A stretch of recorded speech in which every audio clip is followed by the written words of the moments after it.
നമസ്കാരം. രാഹുൽ മാങ്കൂട്ടത്തിന്റെ മൂന്നാം ഗർഭ കേസും വന്നു.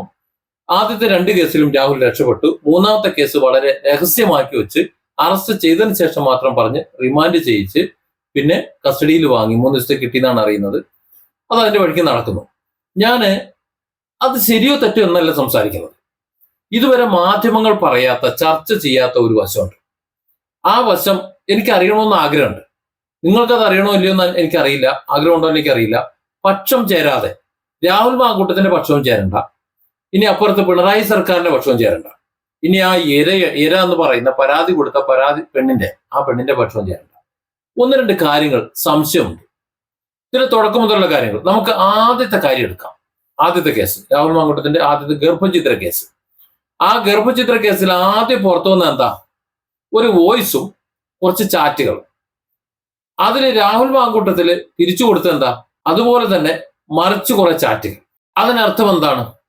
ഇവർ തമ്മിൽ അത്ര സുഖത്തിലല്ലാത്ത ബന്ധമുണ്ടായിരുന്നു. അത് സത്യം. പലതവണ പല രീതിയിൽ അവർക്ക് ബന്ധപ്പെട്ടു. അത് ലൈംഗികമായും അല്ലാതെയുമൊക്കെ അവർ നല്ല അടുപ്പം ഉണ്ടായിരുന്നു, എല്ലാം ഉണ്ടായിരുന്നു. പക്ഷെ അത്തരത്തിൽ സ്നേഹത്തിൽ ഉണ്ടായിരുന്ന സമയത്തും ലൈംഗിക ബന്ധം നടത്താൻ തക്കവണ്ണമുള്ള ഒരു ബന്ധം, അവരുടെ ആത്മബന്ധം പോലും അത്തരത്തിൽ അവർ ഉണ്ടായിരുന്ന സമയത്തും അവരുടെ ചാറ്റുകളും ഇതുപോലെ വോയിസ് നോട്ടുകളും എല്ലാം രണ്ടു കൂട്ടരും അത് എടുത്തു വെച്ചിരുന്നു എന്നാണ് നമ്മൾ മനസ്സിലാക്കേണ്ടത്. രണ്ടുപേരും, അതായത് രാഹുൽ മാങ്കൂട്ടത്തിൽ ആ പെണ്ണിനെ ഉപയോഗിക്കുമ്പോഴും ആ പെണ്ണ് രാഹുൽ മാങ്കൂട്ടത്തിന് എന്താ പറയാ അതിൽ അനുഭവിക്കുമ്പോഴും ഒക്കെ അത് സംസാരത്തിലായാലും ശരീരത്തിലായാലും എന്തിലായാലും വോയിസിലായാലും ആ രേഖകളെല്ലാം പരമാവധി രണ്ടുപേരും ദൃശ്യങ്ങൾ സഹിതം സൂക്ഷിച്ചു വച്ചിരുന്നു എന്ന് പറയുമ്പോൾ അവരുടെ ബന്ധത്തിലെ ആത്മാർത്ഥത, അല്ലെങ്കിൽ എന്തിനായിരുന്നു അവർ അത്തരത്തിൽ ബന്ധമുണ്ടാക്കിയത് എന്നൊരു ചോദ്യമുണ്ട്. അത് ആദ്യത്തെ കേസ്. രണ്ടാമത്തെ കേസ് നോക്കൂ നിങ്ങൾ. രണ്ടാമത്തെ കേസ് രാഹുൽ മാങ്കൂട്ടത്തില് അതിനെക്കുറിച്ച് അതൊന്നും അല്ലാതെ അങ്ങോട്ട് പോയി, എന്താ പറയാ, തുമ്പില്ലാതായെന്ന് തോന്നുന്നുണ്ട്. അതൊരു ഇമെയിൽ പരാതിയാണ്. അത് വി ഡി സതീശനിലേക്ക് വന്നു. അത് വല്ലാണ്ട് ചർച്ചയായില്ല. അത് പെട്ടെന്ന് മുൻകൂർ ജാമ്യം കിട്ടുകയും ചെയ്തു. അത് നിലനിൽക്കില്ല എന്നാണ് പറയുന്നത്. അത് പോട്ടെ. മൂന്നാം ഗർഭക്കേസ് ഒന്ന് എടുത്തു നോക്ക്.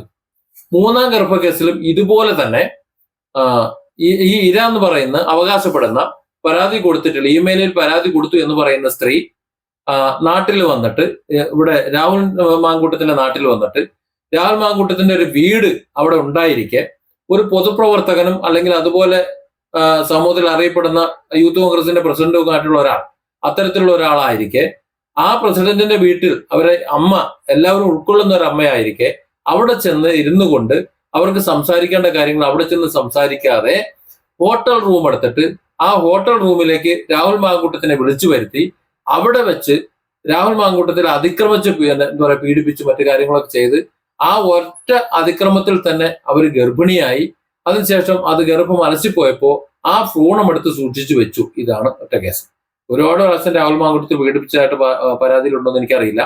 നമ്മൾ ഇതുവരെ കേട്ട കഥ വെച്ചിട്ട് നോക്കുകയാണെങ്കിൽ അവിടെ പത്തനംതിട്ട പ്രദേശത്തെ ഏതോ ഒരു ഹോട്ടലിൽ വെച്ച് പീഡിപ്പിച്ച ആ ഹോട്ടലിലൂടെ ഒറ്റ പീഡനത്തിലാണ് അവർ ഗർഭിണിയായത്. അത് ഭർത്താവിൽ നിന്നാണോ ബാക്കി ആയിരുന്നോ നമുക്കറിയില്ല. അതൊക്കെ അവിടെ നിൽക്കട്ടെ. ഏതായാലും രാഹുൽ മാങ്കൂട്ടത്തിൽ പീഡിപ്പിച്ചു, ഗർഭിണിയായി. ആ ഗർഭം അലസിപ്പോയപ്പോ അതിൽ നിന്ന് ലേശം ഭ്രൂണമെടുത്ത് സൂക്ഷിച്ചു. എന്തിനു വേണ്ടിയിട്ട്? ഭാവിയിൽ കുറെ കാലങ്ങൾ ശേഷം രാഹുൽ മാങ്കൂട്ടത്തിനെതിരെ എന്തെങ്കിലും ഒരു കേസ് വന്നാൽ തനിക്ക് കൂടെ കേസ് കൊടുക്കാൻ വേണ്ടി, കക്ഷി ചേരാൻ വേണ്ടി എടുത്തു സൂക്ഷിച്ചു വെച്ചതാണോ? ഒരു ചോദ്യം. രണ്ടാമത്, അതിന് ബദലായി രാഹുൽ മാങ്കൂട്ടത്തിൽ തിരിച്ച് കുറെ ചാറ്റുകൾ കൊടുക്കുന്നുണ്ട്.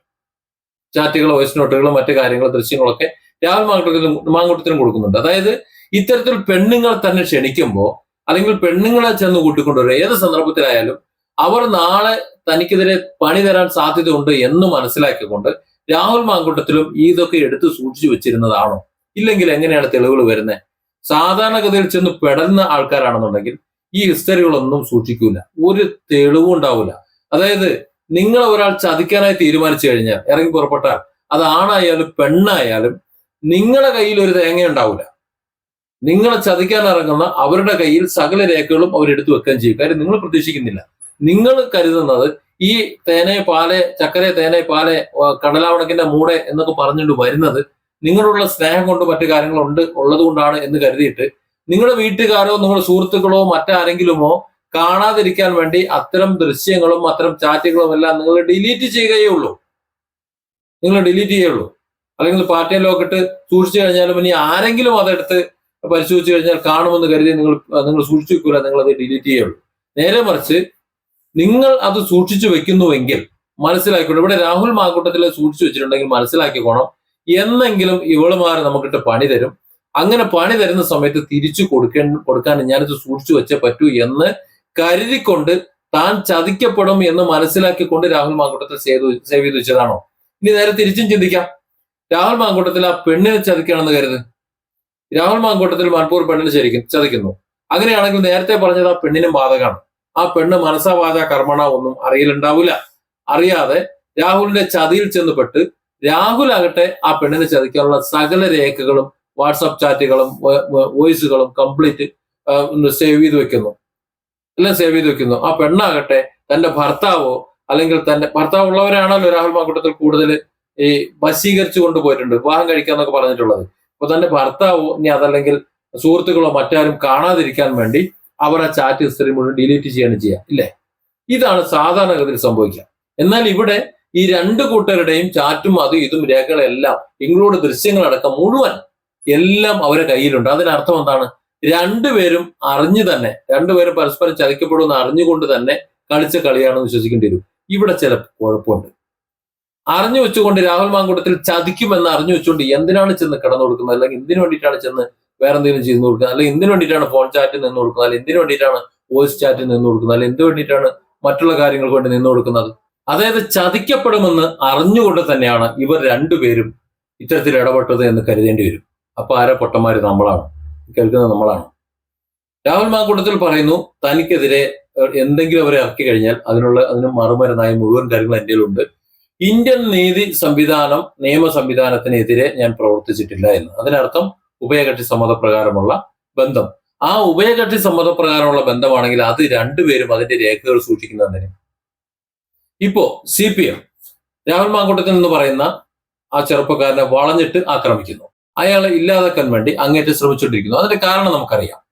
CPMന് ഇന്ന് UDFന്റെ പക്ഷത്തുണ്ടായിരുന്നതിൽ ഏറ്റവും ശക്തനായ എതിരാളി രാഹുൽ മാങ്കൂട്ടത്തിലായിരുന്നു. പച്ചയ്ക്ക് വിളിച്ചു പറഞ്ഞു. യുവാവിന്റെ ആ ഒരു പ്രസരിപ്പും എന്താ പറയാ, അതെല്ലാം ഉണ്ട്.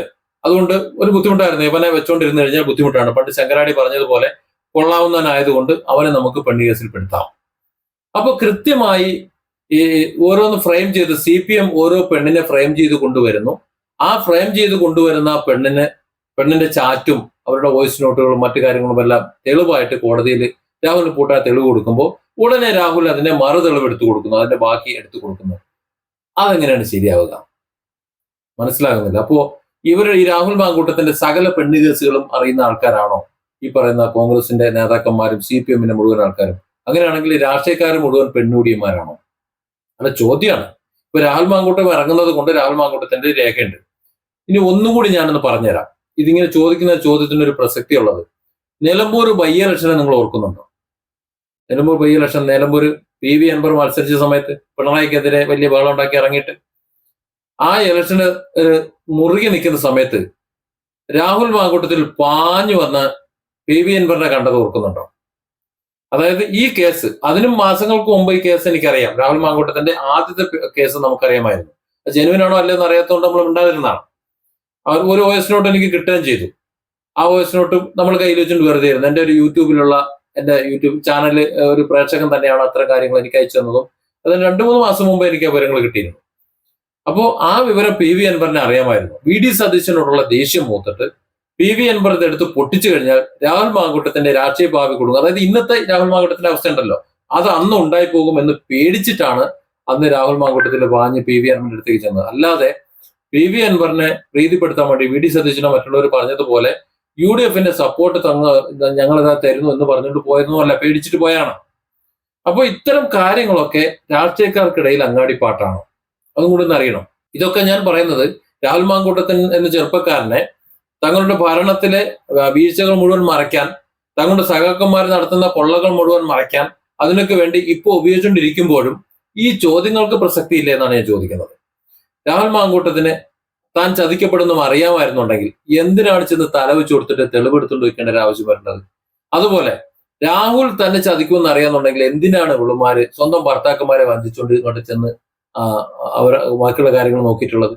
അപ്പൊ ഒരു കാര്യം ഉറപ്പാണ്, ഇത് ഉഭയകക്ഷി സമ്മതപ്രകാരമാണ്. അപ്പൊ മറ്റൊന്നുകൂടി പറയേണ്ടി വരും. കൃത്യമായി CPM മേഖലയിൽ നിന്ന് രാഹുൽ മാങ്കൂട്ടത്തിനെതിരെ ഇത് ഓരോന്ന് ഇമെയിലുകളായി, സാധാരണ നമ്മൾ കണ്ടുവരുന്നത് ഏതെങ്കിലും ഒരു പോലീസ് സ്റ്റേഷനിൽ ഒരു കേസ് കൊടുക്കും, അവിടെ നിന്ന് മേലേക്ക് കേസ് പോണതാണ്. കൃത്യമായി മുഖ്യമന്ത്രിക്കും പ്രതിപക്ഷ നേതാവിനും, ഇപ്പൊ മുഖ്യമന്ത്രിക്ക് ഇമെയിലായി പരാതി വരുന്നു, അവിടെ നിന്ന് DGPക്ക് കൊടുക്കുന്നു, അത് പിന്നെ കേസാകുന്നു, അങ്ങോട്ട് കൂട്ടുന്നു. അതായത് പോലീസുകാർക്ക് ലോക്കൽ പോലീസ് സ്റ്റേഷനിൽ യാതൊരു റോളും ഇല്ല. അവർക്ക് മേലിന്ന് താഴേക്ക് കിട്ടുന്ന ഉത്തരവ് നടപ്പിലാക്കാനുള്ള റോള് മാത്രമേ ഉള്ളൂ. രാഹുൽ മാങ്കൂട്ടത്തിനെ അറസ്റ്റ് ചെയ്യുന്നത് അങ്ങനെയാണ്, ഇരു ചെവി അറിയാതെ വന്ന് പൊക്കാണ് ചെയ്യുന്നത്. അപ്പോൾ അതിൽ ചില ദുരൂഹതകളുണ്ട്. ഈ പെണ്ണുങ്ങളെ കേസിൽ രാഹുൽ മാങ്കൂട്ടത്തിൽ എത്ര പെണ്ണുങ്ങളുമായിട്ട് ഇടപെടലുകളുണ്ട്, അല്ലെങ്കിൽ അവർ എത്ര കേസ് ഫ്രെയിം ചെയ്യുന്നുണ്ട്, ആ ഫ്രെയിം ചെയ്യുന്നതിനൊക്കെ എതിർ തെളിവ് ഹാജരാക്കാൻ രാഹുൽ മാങ്കൂട്ടത്തിന് എങ്ങനെ കഴിയുന്നു? ഒക്കെ ഈ പറഞ്ഞ രീതി എന്താണ്, മ്യൂച്വൽ അണ്ടർസ്റ്റാൻഡിങ്ങിലൂടെ, തമ്മിൽ പരസ്പര ഉഭയകക്ഷി സമ്മതത്തിലൂടെ നടത്തിയതാണെന്ന് എങ്ങനെ സ്ഥാപിച്ചെടുക്കാൻ എങ്ങനെ കഴിയുന്നു? ഒരുപാട് ദുരൂഹതകളുണ്ട്. ഈ വീഡിയോ ഇവിടെ അവസാനിക്കുന്നില്ല. ഇത് ഇടയ്ക്കൊക്കെ ഇത്തരം കാര്യങ്ങൾ പറഞ്ഞുകൊണ്ടിരിക്കും, ഉത്തരം കിട്ടുന്നത് വരെ. Different angles. Don't forget to subscribe and support this channel.